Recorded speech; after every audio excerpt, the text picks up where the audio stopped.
On today's program, a return appearance by Dr. Eddie Glaude Jr.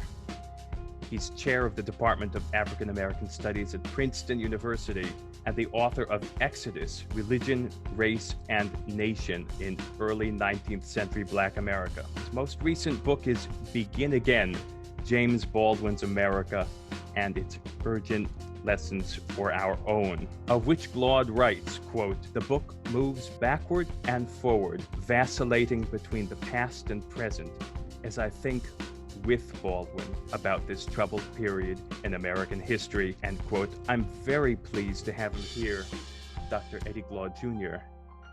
Welcome. Well, thank you. I'm delighted to be here with you. Last time we spoke was in June. It seems like decades ago, and you probably, like a lot of us, have this feeling that time is whirling past and also stuck at the same time, that a day feels like a millennium and a day feels like a second. June, I guess I have two questions. One, how are you doing? And two, how are we doing? Well, thank you for asking. And as always, I'm delighted to be in conversation with you. I'm holding up. Today is a difficult day. The walls are closing in on me. There are a lot of demands. Writing has to happen. Thinking has to happen in the midst of all of this. But you power through. How are we doing? Well, we will see. There's the anxieties around the election. There is the reality that by the end of the last week of October, 250,000 of Americans dead. And we still have a political class that is reluctant to address the realities of COVID-19. And we're barreling along to November 3rd, where a lot of people have their hopes attached to what the election will make possible. And the only thing I know is November 3rd will not settle much. You brought up a lot of things. Let me focus on you first for a moment. You have to make time for writing. You said, what does writing do for you? How does it both distill and color what you see, what you read, what you experience? Oh, it's a chance to get the ideas, rumbling around in my head onto the page. It's a moment to seize control, because you have to craft something so you can step outside of so much of the mess of the world that you can't control, but you can really work hard on these sentences. I'm thinking, about Jimmy Baldwin's essay, Nothing Personal, which accompanies the photographs of Richard Avedon. And, just kind of sitting with his words and the way in which that allows me a kind of comfort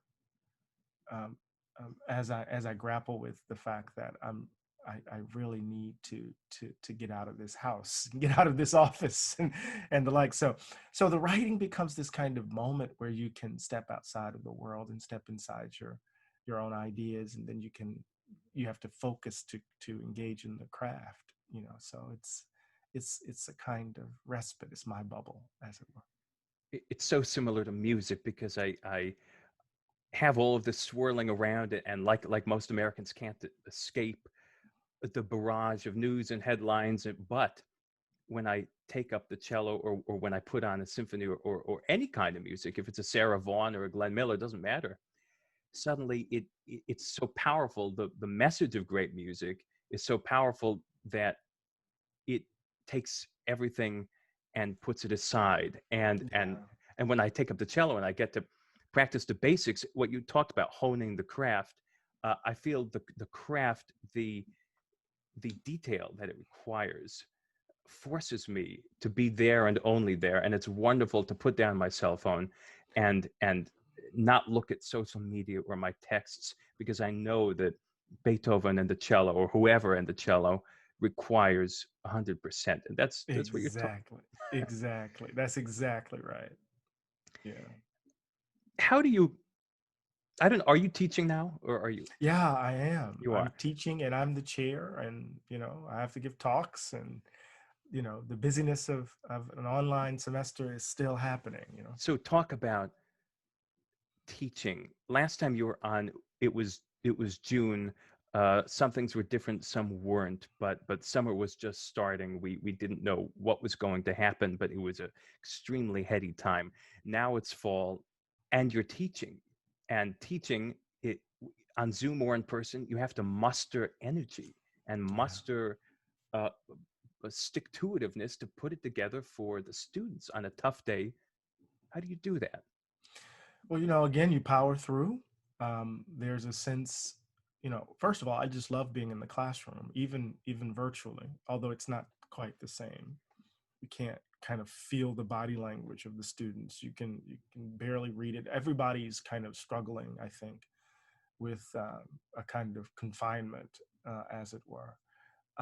But I'm teaching a course entitled African American Studies in the Philosophy of Race.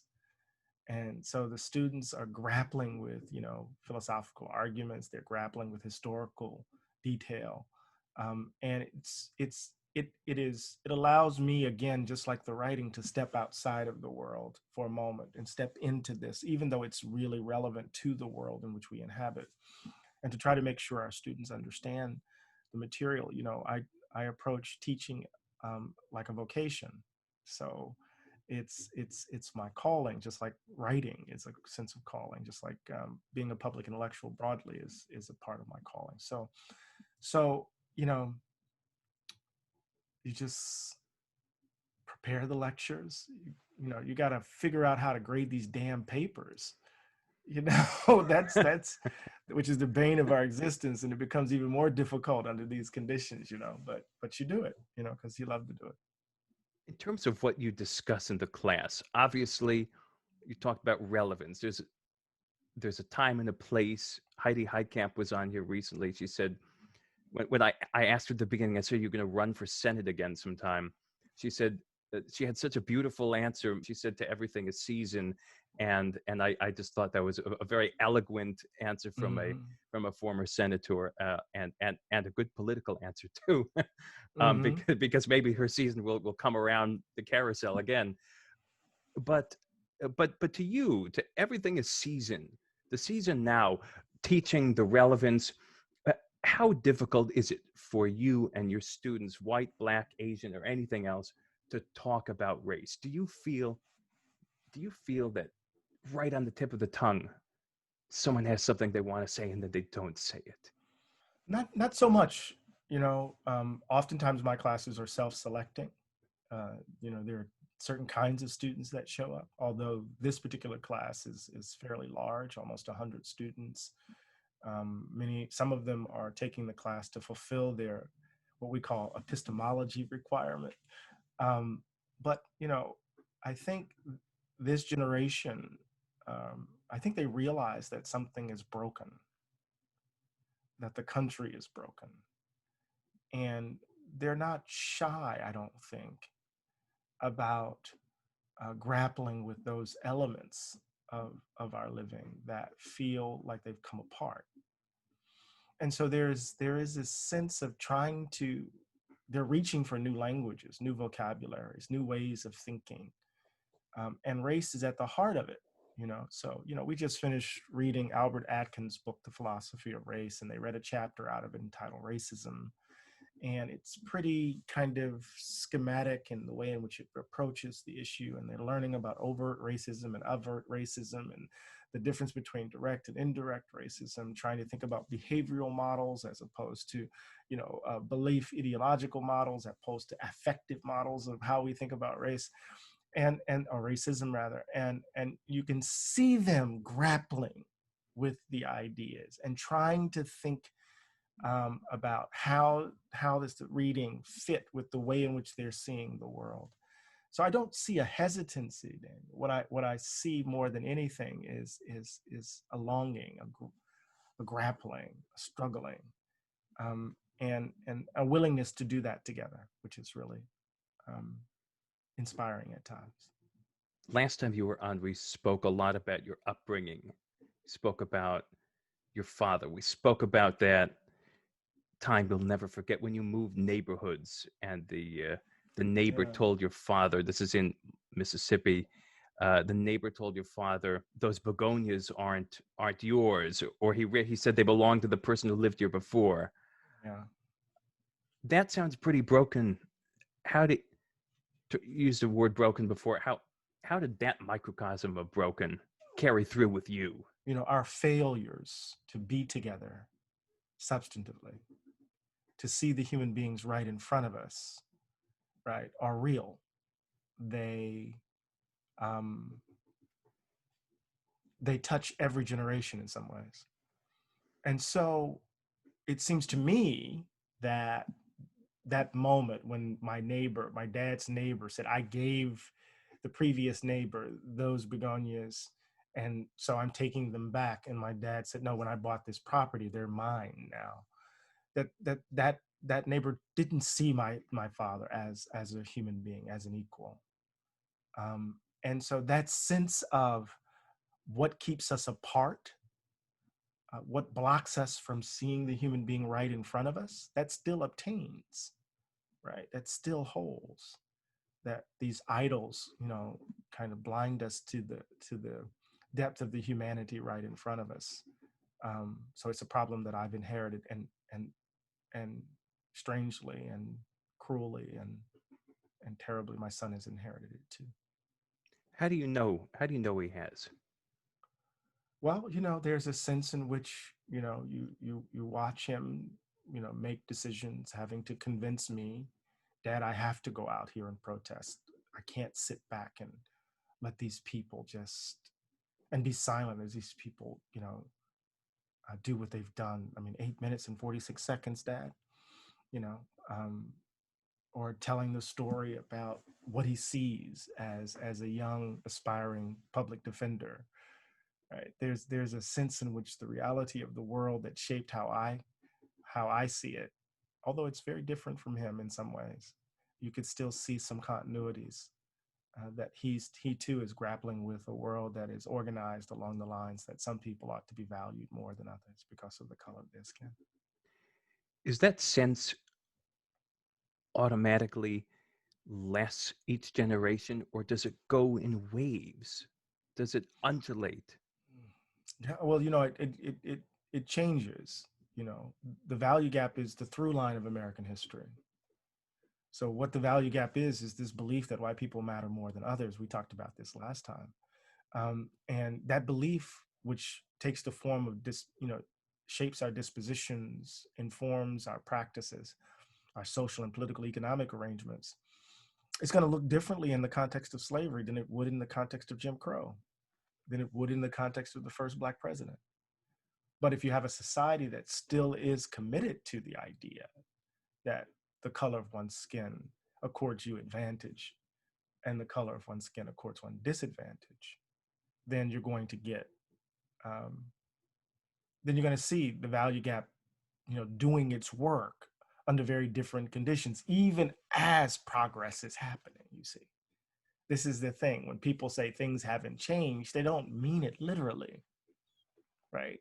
Because if you have a society where I could go to Princeton and I could be the professor at Princeton, but my father couldn't, obviously there's progress. But even in this moment, we still live in a society where certain people are valued more than others because of the color of their skin.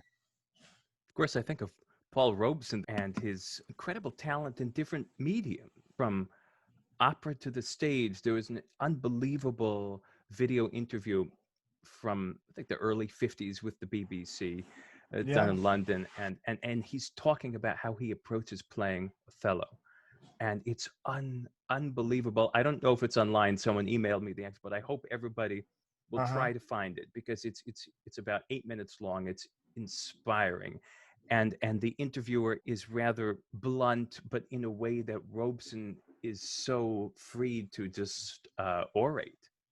Yeah. It's an incredible clip. You talked about getting out of the house at the beginning of this call. I was reminded of what you wrote about in the Baldwin book, that you had to get away uh, from the country, not just from your house, but from the country. You ended up in Heidelberg, Germany, which is Yeah. such a small, boring, pretty little German town with a very old university uh, on the Rhine. I've played there. It's a very pleasant place, I suppose. It's picturesque enough, and uh, why Heidelberg? Why Heidelberg? And also the scene that took place there that seared into your mind. Just tell us about that. Yeah, so I was initially in St. Thomas. Um, I was going to, you know, I knew I needed to start the book outside of the country. I didn't quite know what the book would look like. I thought I was going to write an intellectual biography of Baldwin, and the archive wasn't lending itself to that work because I couldn't say anything new or insightful in some ways. And then Hurricane Maria blew me back to the United States in some ways. And so I got this invitation to I was being Heidelberg gave me the James W.C. Pennington Award, which is named after the first African American to receive an honorary degree from a European university. And here I am, this country boy, making my way to Heidelberg. I would teach for the summer, for part of the summer, and um, and 2 hours into the city, I'm in the Oststadt, the Altstadt, and I'm there in the old city, and boom, I hear this blood curdling scream, and there is this black man with four police officers with their knees in their back and his ass out, as it were. And the one thing I didn't have to do is I didn't have to give an account of it to anyone. I didn't have to go on television. I didn't even have to give an account of it to the young American who was showing me around, who was helping me get my train ticket and buy groceries and the like. So I went back to my flat and I just started writing. And there it was. I had the hook. Much of the introduction was written in that moment, right? And so Heidelberg afforded me this kind of distance. I was walking up Philosopher's Way. It was also a time where the World Cup was happening, and so I was able to go to the old city and sit out and drink Hefeweizen and just watch, experience the World Cup in a way that I had never experienced before. I had an opportunity to fly to Nice and then take a car to St. Paul de Vence to see Baldwin's old space, and to be in France at that moment, when I think that's the year that France actually won the World Cup. It was just crazy, right? So there are these moments where I wasn't thinking about the United States, although I was. I should put it differently. I wasn't living it. I was thinking about it. And I had the space to breathe so that I could think about it in a different way. And so Heidelberg, I stumbled it. I stumbled there. And it turned out to be an extraordinary space for me to do the work that I needed to do. A lot of what we do on this show, a lot of what I try to do is get people to make connections between right now and the past. And as you talk about being in Heidelberg and trying to inhabit, as you write, think with James Baldwin. And I think about you in 21st century Heidelberg, 21st century France, thinking about Baldwin, witnessing that horrific scene in the Altstadt in Heidelberg. What do you draw in terms of parallels? Parallels, it's a I don't mean that it's always so clean as to say there's a parallel this to this and that's it, but similarities or trends as you thought with Baldwin. Well, I think, Baldwin insisted that we find our elsewheres, that we find those spaces that allow us to be, that we could laugh full belly laughs and be vulnerable, be rageful. For him, those elsewheres involved, being outside of the country. It could be Istanbul, it could have been, England, London, more specifically, St. Paul de Vence. He called himself a transatlantic commuter, but he was always preoccupied with the U.S., always thinking about this place and its complexities. So, one parallel for me in terms of being in Heidelberg or being outside of the country was, again, it afforded me this space, right, to organize the book. Suddenly the hook came to me, right? I'm not just writing about Baldwin, I'm writing with him. I want to bear witness to what my moment is and how this moment echoes some of what he experienced. I needed to grapple with my despair, my disillusionment, just as he had to grapple with his. I had to deal with the fact that, I kept saying to myself, damn, it feels as if the country has done it again. It has done it again. And I knew as a lifelong reader, or relatively lifelong reader of Baldwin, that he had grappled with his own disillusionment and despair. And so there's this kind of connection. How does one muster the resources in this moment to push the boulder up the hill again? Talk about why Baldwin. If you can just zoom out for a moment, there's so many wonderful Black artists, Black writers. Mm, America has a very rich history. I was just listening to Marian Anderson before, talking about Black artists, because I do so much with music. She was the first opera singer to sing at the Met Opera, 1955, sung leading roles. Leontine Price from Meridian, Mississippi, yeah. who followed in Marian Anderson's footsteps. Eddie Glaude, you do words. You're looking at this vast body of rich works. Why Baldwin? What was it originally, and when was it? Well, I didn't really start reading Baldwin seriously until graduate school. And then it took me a while because I knew what Baldwin was going to ask of me. And I was just scared. I did, there's a sense in which Baldwin, when I read him with my colleagues, at Princeton in graduate school, he made them nervous, and then I had to tend to their nervousness, right? Uh, it wasn't as if people could engage his nonfiction writing and just be comfortable. Everybody was made uncomfortable, and then I had to deal with my own sense of trying to get us back to equilibrium so that we could talk, because I wasn't ready for it in some ways. Baldwin, to me, is the inheritor of Emerson. He takes Ralph Waldo Emerson across the tracks, right? So this kind of perfectionist impulse that is at the heart of Emerson's imagining of this wildly new place called America, right? Baldwin wants Emerson to see, right, piss-stained hallways. He wants Emerson to see, junk-filled playgrounds. He wants America to confront what it has done. So to my mind, he is the most insightful writer about race and democracy we've ever produced. And as someone who's obsessed with that question, what is the relationship between democracy and race? How might I think about what the tradition out of which I come offers to our understanding of democracy itself? Baldwin became this immediate resource.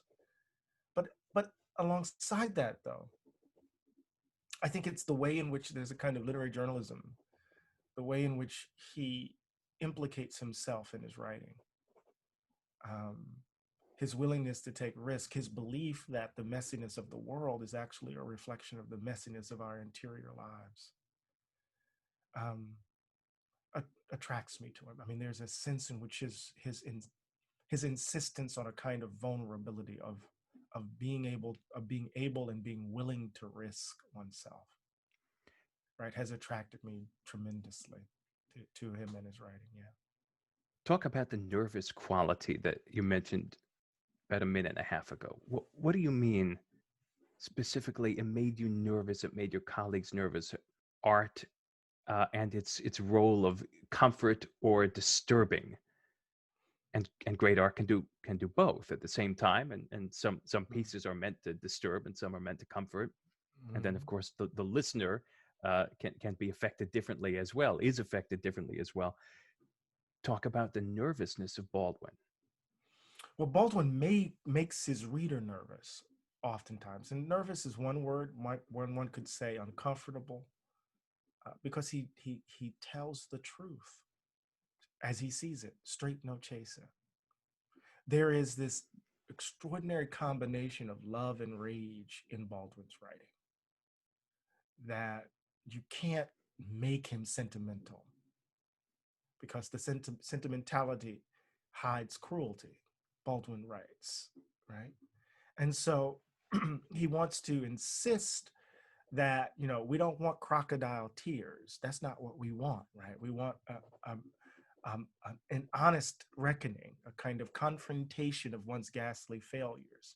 And so the writing, right, not only does it involve a kind of self-examination where he's dealing with the ugliness that's in him, the pain, the wounds, the trauma, right? He demands it of his reader, a kind of honesty about who you are and what you think, what you believe, particularly about these Black folk, or more specifically about you as a white person. What are you thinking? How are you committed to this idea that white people ought to be valued more than others? And are you aware of the consequences? Or do you find yourself comforted by the illusion of innocence, by the comfort of safety, as it were? So when you read someone like that, the nonfiction at least, um, it unsettles you, right? And for me, as a reader of Baldwin, there was a sense in which there was this demand that I go back and deal with my own wounds. That in order for me to say anything about the world, a precondition is that I have to be honest with myself. So I have to deal with the fact that I'm a vulnerable little boy, constantly grappling with the image of my father, this overbearing presence that is the source of my discipline, the source of my looks. I look exactly like him. My hands are just like his, but he deposited fear in my gut from an early age. And so what does it mean to grapple with that? Honestly, And so that's you don't approach that lightly. You approach that task nervously. I'm going to take you away just for a moment because there's nothing more honest than great music, and it's the way in which people become more human in a way is through their taste in music is what I've learned. And so we spoke about Coltrane last time, and Mm. I imagine that'll never leave the very top of your lists. But you spoke so eloquently about how music offers us access. I'm almost quoting here, access to one another in ways that the normal everyday nonsense doesn't. How's music getting you through this? Is it? Oh, it is. To give you an example, I talked about elsewheres, and all of us can't find, all of us don't have the resources to travel to Heidelberg or to be in Istanbul or whatever. If you want to be in Erdogan's Istanbul, but um, I found myself in a reading group. I've been in a reading group for 7 months with Cornell West, uh, good friends from my Morehouse, my college days, Paul Taylor, who's the chair of philosophy department at Vanderbilt, uh, Charles McKinney, who's the chair of the African American Studies department at Rhodes College, and Charles Peterson, who's a philosopher at Oberlin. And so, we're reading, and reading Jude the Obscure by Thomas Hardy, reading short stories by Chekhov. The Student is extraordinary. The Woman and the Dog, those extraordinary works. The Chekhov short stories are so astounding. I Oh, find jeez. Oh my God. Just the economy of The Student, for example, is just crazy. how much is packed into even 2 or 3 pages a story. Exactly. Unbelievable. Unbelievable. Reading, Tolstoy. We read Richard Wright. We read Dostoevsky. We've read, and then we read poetry by Gwendolyn Brooks. And we read the last quatrain for Emmett Till. Now, mind you, we're reading these works, and each one is darker than the other. Worrying about, well, how does one muster the energy to get back up? How does one? And so we read the last quatrain, and it knocks the wind out of us. We're drinking Jameson. We're drinking. I'm drinking Jameson. Everybody's drinking their liquors, and so, what do we do? What do we reach for in this moment?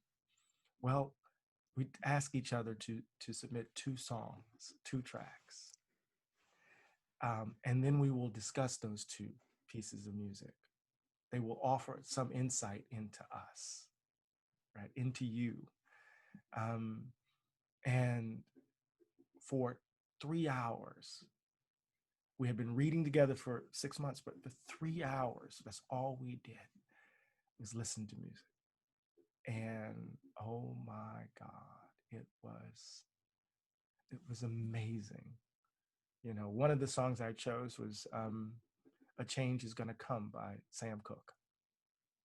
And the reason I chose that song was um, when I was a little kid, I felt misfitted, even though I was outgoing. My great grandmother had this piece of furniture that was also a stereo. And she had this amazing collection of 45s. And I found "A Change Is Gonna Come." And I started playing it. And everyone was outside doing what they were doing. And I just kept playing it over and over and over again. And my great grandmother was like, "Let that baby do what he's doing." And, I memorized the words that night. And it was just this sense. And then the second song was, a song by Bobby Blue Bland, live with BB King, um, entitled "I'll Take Care of You." And, that first line is, "I know you've been hurt by someone else. I can tell by the way you carry yourself. But if you let me, I'll do what I'll do, and I'll take care of you." Spoke to the vulnerability of a misfitted little boy. But that's what the music did. A reading group became a music group. Yeah, and then we did it for three consecutive sessions. We did those songs, and then we did a funk music, because Cornel West loves funk music, and so we did this thing with funk music, and then just last week we did gospel. So it was wonderful. Now all of us are Coltrane fans. I mean, you had, Paul Taylor gave us this wonderful piece by Ella Fitzgerald, and I mean, it's just amazing stuff. So, but I couldn't just give Coltrane because everyone knows I love Coltrane. Speaking of gospel, the great concert halls in New Orleans is the Mahalia Jackson Theater, and there's a wonderful statue of her outside. It's a big hall. They do ballet, they do opera there, but it's a big statue of her, and the theater itself is in Louis Armstrong Park. Yeah. And it's just a wonderful, not that they had much to do with each other musically, but it's a wonderful cultural. There are all these different statues around, and so I always think of Mahalia Jackson when I hear the word gospel. Yeah. For obvious reasons, but I love the idea of you all trying to reproduce the communal music experience over the computer, because we're not going to be sitting at concerts together for a long time. We said that in June too. It's still true. It's still true. Yeah. But the idea of just listening to it and talking about it together is so wonderful, because none of you are professional musicians, and people always say to me, "Well, I'm not a professional. I don't know." I said, it doesn't matter. All that matters is that you listen to it. That's the only thing that matters. And you bring your own life and your own experience to the music. It doesn't impose on you. Right. Right. And it allowed us to kind of step outside of the craziness of the world for 3 hours. Are you still doing it? Yeah, but next week though, we're going back to books. So we're going to be reading Prophesy Deliverance with Cornel West, which is his first book. So it's going to be fun. And you all read during the week or something, and then come back and talk about it? Yeah, we meet every 2 weeks. Yeah. We've been doing it for 7 months. It's wonderful. It's wonderful. That's wonderful. In the midst of, and I'm so busy, but even in the midst of this busyness, you need to find your elsewhere. People, a community of love, people who you can be vulnerable with. And when people who, when your knees buckle, they can prop you up. They got your back. So, talking about propping oneself up, you said at the beginning, writing does that for you. What are you writing right now? Well, I'm finishing up this essay on nothing personal. I just finished up the preface to the British edition of Begin Again, which comes out in January.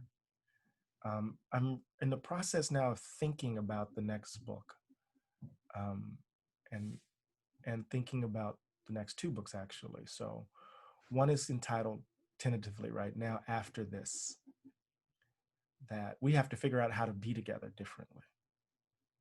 And that means we're going to have to come to terms with some things. We're going to have to come to terms with the reality of death. So I'm going to write about death with Walt Whitman. We have to, because Whitman wrote about death in the context of the Civil War, right? We have to write about death in the context of COVID. We're going to have to deal with the question of selfishness and loneliness, right? Because we've experienced its effects. So I'm going to be writing with Susan Sontag and others about that. We got to deal with, the issue of democracy and the issue of race and the issue of God. So after this, what do we need to do together to imagine ourselves a different way of living together? So that's one set of considerations. The other is a memoir of sorts, entitled tentatively right now, The River City, which is the nickname of my hometown, Moss Point. I'm going to, revisit, do my first works over, as it were. Go back to those early choices. Go back to Mississippi, because I actually believe that if Mississippi figures it out, then we've figured out the riddle of the Sphinx. On those inspiring words, the riddle of the Sphinx. You say Mississippi holds the key. I think Mike Espy is on the case.